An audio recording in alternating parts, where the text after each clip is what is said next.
KT Royal Khatik Times।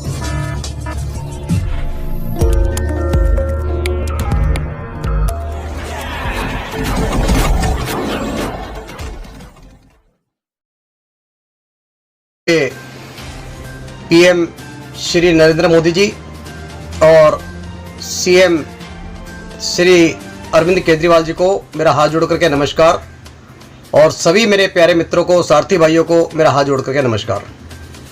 साथियों, मैं राष्ट्रीय सारथी सेवक संस्था का संस्थापक कमल शर्मा और दिल्ली ड्राइवर हेल्पलाइन का संस्थापक कमल शर्मा, सभी को मेरा नमस्कार। साथियों, मैं हमारे भारत की सरकार को एक संदेश देना चाहता हूं, जो कि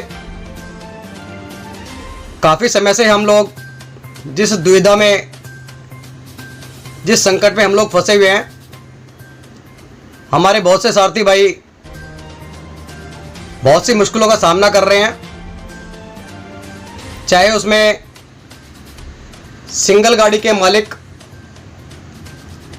या हमारे सारथी भाई जो ट्रांसपोर्टर और ट्रैवल एजेंसी के पास नौकरी करते हैं, उनके बारे में अभी तक सरकार ने कोई भी ठोस कदम नहीं उठाया, जिसके चलते आज हमें बहुत ही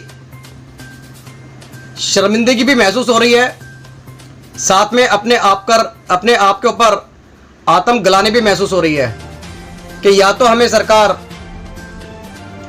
देश का आंतरिक सिपाही नहीं समझती, जबकि हम अपना फर्ज बखूबी निभा रहे हैं।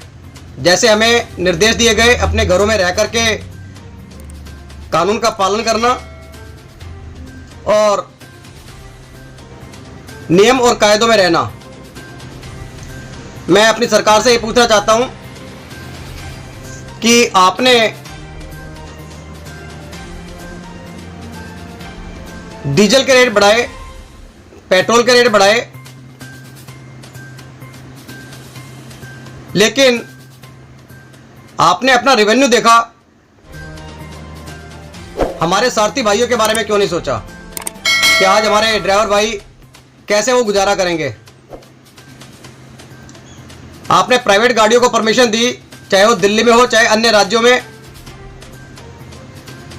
जबकि जितने प्राइवेट व्हीकल्स हैं उन्हें वो आप कमर्शियल यूज कर रहे हैं, जो कि कानून के खिलाफ है। हर प्रकार का टैक्स हम लोग पेड करते हैं, गाड़ियों के इंश्योरेंस हमारी फालतू है, कमर्शियल गाड़ी हर प्रकार का टैक्स हम लोग पेड करते हैं, गाड़ियों के इंश्योरेंस हमारी फालतू है, कमर्शियल गाड़ियों की।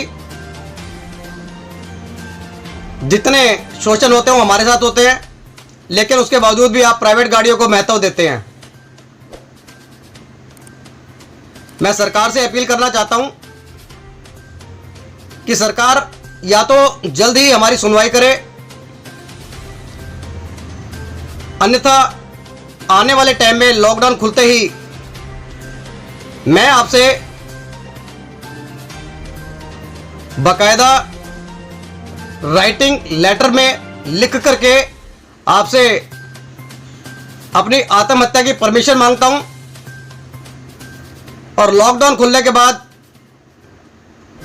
जंतर मंतर पर हम लोग भूख हड़ताल भी करेंगे, धरना प्रदर्शन भी करेंगे, और अगर आप लोग हमारी आवाज़ को नहीं सुनेंगे तो शायद हम आत्महत्या भी करेंगे।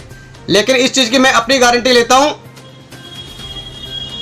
कि मैं अपने सारथी भाइयों के उज्जवल भविष्य के लिए सरकार से मैं अनुमति चाहता हूं इस वीडियो के माध्यम से कि मुझे अपनी इच्छा मृत्यु की परमिशन दी जाए, और हमारे सारथी भाइयों की उस आवाज़ को बुलंद करने के लिए मैं अपने सारथी भाइयों से अनुरोध करूंगा कि भाइयों, अगर एक भाई आपका शहीद हो तो उसका गम ना समझना, लेकिन सरकार की आंखें खोलना मेरे लिए बहुत जरूरी है, क्योंकि हमारे जितने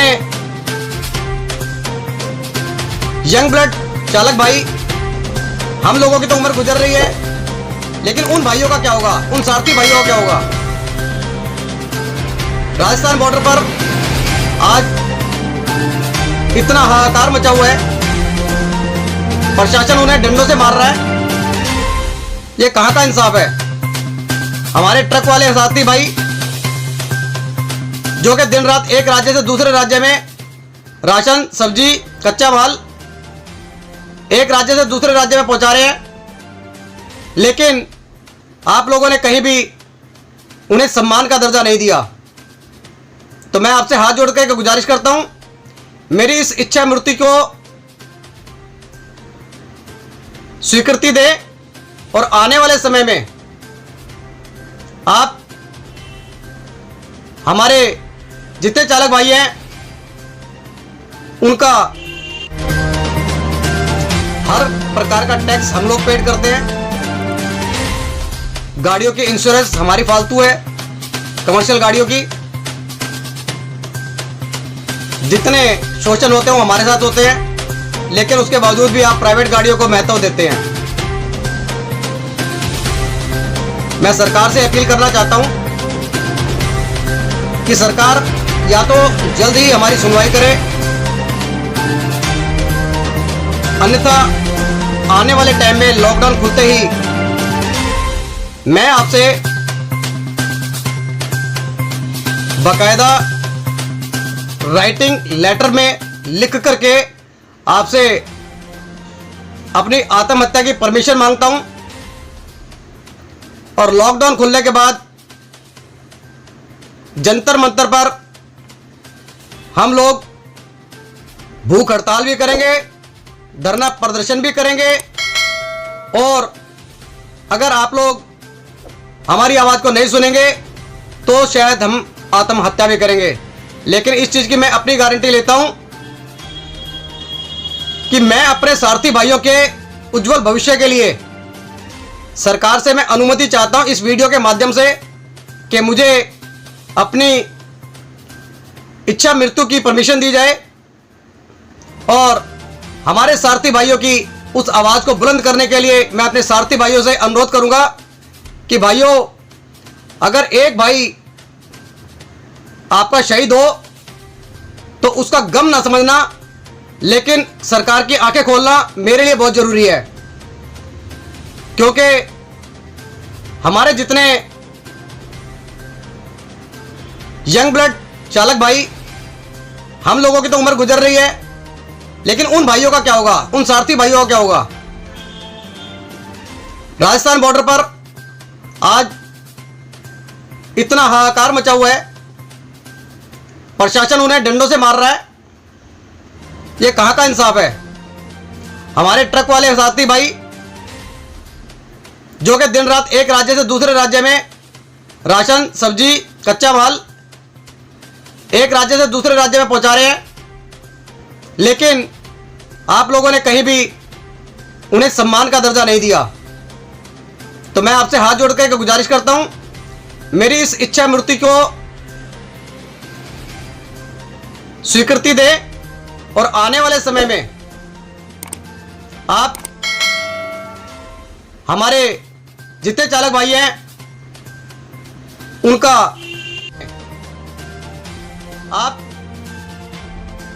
हमारे जितने चालक भाई हैं उनका अंजाम जंतर मंतर पर देखेंगे, और आने वाले समय में एक महासंग्राम होगा जिसके लिए आप स्वयं जिम्मेदार होंगे। मैं हमारे पीएम साहब, सीएम साहब और राज्य के जितने सीएम साहब हैं, परिवहन मंत्री साहब, श्रम मंत्री साहब, ट्रांसपोर्टरों से आज भी हमें सैलरी नहीं मिल रही, जो पहले भी नहीं मिला करती थी, जो कि हमें सैलरी मिलने के मांगने के बाद नौकरी से निकालने की धमकी दी जाती है। साथ में ये कहा जाता है कि आप पहले रिजाइन दो, उसके बाद आपको सैलरी दी जाएगी। हमारे कुछ चालक भाई जिन्होंने वीडियो बना बना करके आपके पास भेजी, उसके बावजूद भी आप लोगों की आंखें नहीं खुली। तो मैं आपसे ये गुजारिश मांगता हूं कि मुझे इस वीडियो के माध्यम से इच्छा मृत्यु की स्वीकृति दें। जिससे कि आने वाले समय में हमारे सारथी भाइयों की और ट्रांसपोर्टरों की और हमारी सरकार की आंखें खुल सके। मैं ज़्यादा कुछ ना बोलते हुए अपनी वाणी को यहीं विराम दूंगा और सभी सारथी भाइयों को जय हिंद बोलता हुआ, मैं अगर सरकार ने मेरी बात नहीं मानी या चालक भाइयों की बात नहीं मानी तो मैं आत्मदाह करने के लिए मजबूर रहूँगा। सारथियों, आज ये दौर आ चुका है हमारे सारथी भाइयों पे, जो कि अब लोग इन चीज़ों से बर्दाश्त करने में असमर्थ हैं। धन्यवाद। जय हिंद, जय भारत। राष्ट्रीय सारथी सेवक संस्था का संस्थापक कमल शर्मा। जय हिंद।